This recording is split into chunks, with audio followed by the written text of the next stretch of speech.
আসসালামু আলাইকুম everyone, welcome to my another video. দেশ ও দেশের বাহিরে যে যেখান থেকে আমার ভিডিওটি দেখছেন সকলকে জানাচ্ছি আন্তরিক অভিনন্দন। আমি রোজিস কিচেন অ্যান্ড ব্লগ থেকে রোজই চলে আসছি আরেকটি ভিডিও নিয়ে আপনাদের মাঝে। তো বাংলাদেশের পরিস্থিতি তো খুব খারাপ, সকলেই জানেন। তো মনটা খুবই খারাপ। আজকের দিনটা ছিল মহরমের আশুরার প্রথম দিন। তো সকাল সকাল ঘুম থেকে উঠে আর নাস্তা বানাতে ইচ্ছে করছিল না। ব্রেড ছিল, তো হাতে বানানো মেয়োনিজ ছিল, তো মেয়োনিজ আর ব্রেড, ডিম একটা ভাজি করছি, সেটা দিয়ে ব্রেড খেয়ে নিচ্ছি। এখানে দুইটা ডিম একসাথে ভেজে মাঝখানে টুকরো করে নিয়েছিলাম। তো এই রেডি নাস্তাই খেয়ে নিব, কারণ মন ভালো নেই এই মুহূর্তে, নাস্তা বানানোর ইচ্ছে করতেছে না। তারপরে তো খেয়ে পরে তো বেঁচে থাকতে হবে, কিছু বাজার সদাইও লাগবে। তো নাস্তাটা প্রথমে খেয়ে নিব, এক কাপ চা খাবো। তো চুলাতে চায়ের পানি বসিয়ে দিয়ে আমার খুব ক্ষুধা লাগছে, তো আমি ব্রেড খেয়ে নিচ্ছি। তো হাজব্যান্ড বাজারে গিয়েছে, সে বাজার থেকে বাজার করে নিয়ে আসবে, তো সেগুলো আবার কাটাকুটা করতে হবে। তো মনটা ভালো নেই আমাদের কারোরই, দেশের অবস্থা খুবই খারাপ। তো এখন অত কিছু করতেও ইচ্ছা করে না, কিন্তু না খেয়েও তো থাকা যাবে না। তো অনেকদিন পরে আপনাদের সামনে একটা ব্লগ ভিডিও নিয়ে আসলাম। তো আশা করি সকলে দেখবেন, দেখে একটা গঠনমূলক কমেন্ট করবেন। আর আমাদের জন্য সকলে দোয়া করবেন, যাতে আমরা সুস্থ থাকতে পারি। ঘর থেকে বের হতেও এখন ভয় লাগে, আর যাদের মায়ের কোল খালি হচ্ছে তাদের তো অবস্থা কি সেটা বলার বাইরে। তো চা বানানো হয়ে গেছে, চাটা সেঁকে নিচ্ছে। তো চায়ে আমি তেমন বেশি চিনি খাই না, তো হাফ চামচ চিনি মিলিয়ে নিব, তারপরে চাটা খেয়ে নিব। এদিকে আবার আমার হাজব্যান্ড বাজার থেকে চলে আসছে, ও ফ্রেশ হয়ে নাস্তা খাবে। তো আমি চা খেয়ে তারপরে ওর নাস্তাটা দিব, তারপরে যে বাজারগুলো এনেছে সেই বাজারগুলো রেডি করব। তো চাটা খেয়ে নিচ্ছি। তো দেশের অবস্থা খুবই খারাপ, মন ভালো নেই, ভিডিও করার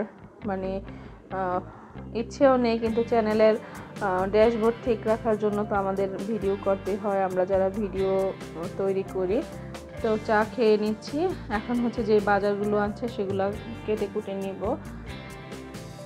তো আর আমাদের দেশে তো ইন্টারনেট স্লো করে রেখেছে আন্দোলনের জন্য।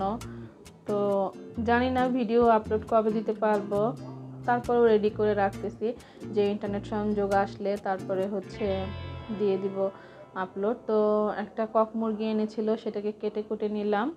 ভিতরে ডিম হয়েছে, এটা মুরগি আনতে বলেছিলাম, মোরগ, সে নিয়ে আসছে মুরগি। তো কেটে কুটে ধুয়ে নিলাম। আর ফ্রিজে গরুর মাংস ছিল, 1 কেজি পরিমাণ বের করে নিয়েছি, হাতে মাখিয়ে বসিয়ে দিব। আজকে মহরম, তো খিচুড়ি রান্না করব। আর এই গরুর মাংস মুরগির মাংস রেসিপি আমার চ্যানেলে আগে আপলোড দেওয়া আছে, তো তাই ফুল ডিটেলস আর দেখাবো না, জাস্ট রান্না করতেছি সেটাই আপনাদের সাথে শেয়ার করলাম। এখানে গরুর মাংস রান্না করা সকল ধরনের মশলা দিয়ে হাতে মাখিয়ে বসিয়ে দিব। তো খুব সুন্দর করে মাখিয়ে নিলাম। তো এটা মাখানোর পরে তারপরে মুরগির মাংসগুলোকে মাখিয়ে নিব সেমভাবে। মুরগির মাংসতে যা যা মশলা লাগে সব দিয়ে দিয়েছি। আর এই রেসিপিও আমার চ্যানেলে আছে, চাইলে দেখে নিতে পারেন। তো হাতেই মাখায়া বসাবো আজকে সব তরকারি, কারণ ভালো লাগছে না, এত সমস্যা চলতেছে চতুর্দিকে, এগুলা বলতে আর ভালো লাগে না। স্টুডেন্টরা খুব কষ্ট করতেছে ওদের দাবিগুলো মানানোর জন্য। তো মনটা খুবই খারাপ, দেশের এমন পরিস্থিতিতে কি ভিডিও করব কি করব বুঝতেছি না।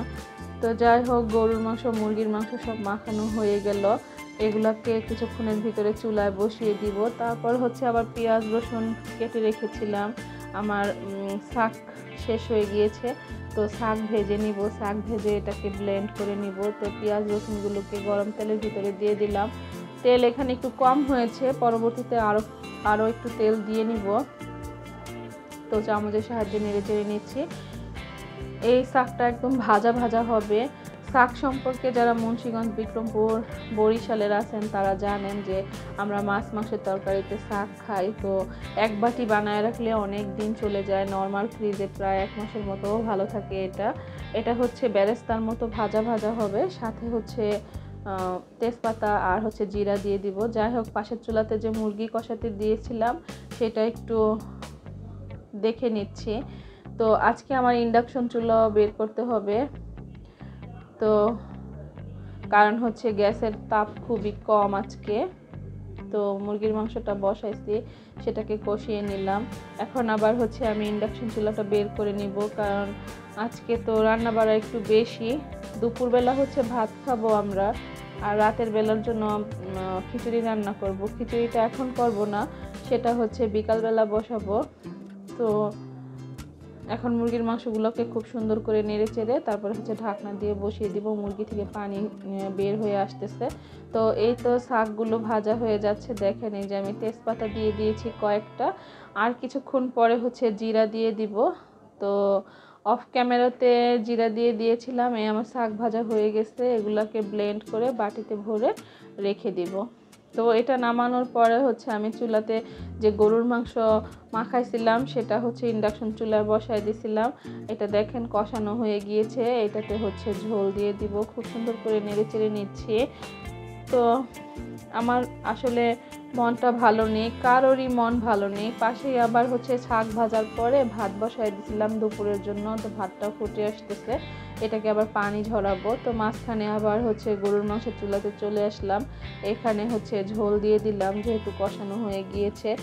মেখে রেখেছিলাম, তো পরে হচ্ছে ঝোল দিয়ে দিলাম। তো তার মাঝখানে হচ্ছে আমের জুস বানাইছিলাম। সেই আমের জুস বানাইতে গিয়ে দেখেন কি সর্বনাশ হয়েছে, ব্লেন্ডারের মানে ঢাকনাটা একটু আলগা হয়ে গিয়েছিল। তো এই আর কি। তারপর হচ্ছে বিকেলবেলা আমার ভাই আসছিল, সে ইউনিমার্ট থেকে হচ্ছে রসগোল্লা আনছিল, সেটা একটু খেয়ে নিচ্ছি। তো রসগোল্লাটা আপনাদের সাথে শেয়ার করি। ইউনিমার্টের রসগোল্লা বলে কথা, ওদের রসগোল্লাগুলো এতটা ফ্রেশ যেটা বলার বাইরে, না দেখলে বুঝবেন না। তো এখানে হচ্ছে 1 কেজির একটা মালসা, তো এই মাটির ইয়াগুলোকে আমরা মালসা বলি। তো এটা হচ্ছে 345 টাকা নিয়েছে, পাশে সাথে ভ্যাট আছে। তো ইউনিমার্টের রসগোল্লা এর আগে আমি খাইনি, তো ছোটো ভাই আসছিল বাসায়, সে নিয়ে আসছে। তো এখন বাচ্চাকে একটা খাওয়াবো। তো দেশ ও দেশের বাহিরে যে যেখান থেকে আমার ভিডিওটি দেখলেন সকলকে অসংখ্য ধন্যবাদ। ভালো লেগে থাকলে লাইক, কমেন্ট এবং শেয়ার করে দিবেন। তো আমার বাচ্চাকে একটা খাওয়াবো এখন এই রসগোল্লা। তো আজকের ভিডিও এখানেই শেষ করে দিব। তো যাদের কাছে ভালো লাগছে তারা অবশ্যই একটা কমেন্ট করে যাবেন, আর হচ্ছে আমাদের দেশের জন্য দোয়া করবেন, স্টুডেন্টের দাবিগুলো যাতে সরকার মেনে নেয়। তো এই হচ্ছে অবস্থা, আমার বাচ্চা এখনই খাওয়া শুরু করে দিচ্ছে। তো ওকে একটু ঝোল দিচ্ছি, রসগোল্লার ঝোলটাও একটু দিচ্ছি। তো এটা অনেকই ফ্রেশ, অনেক ফ্রেশ। যারা না খেয়েছেন খেয়ে দেখতে পারেন। তো সকলে ভালো থাকবেন, দেশের জন্য দোয়া করবেন। আল্লাহ হাফেজ, আসসালামু আলাইকুম।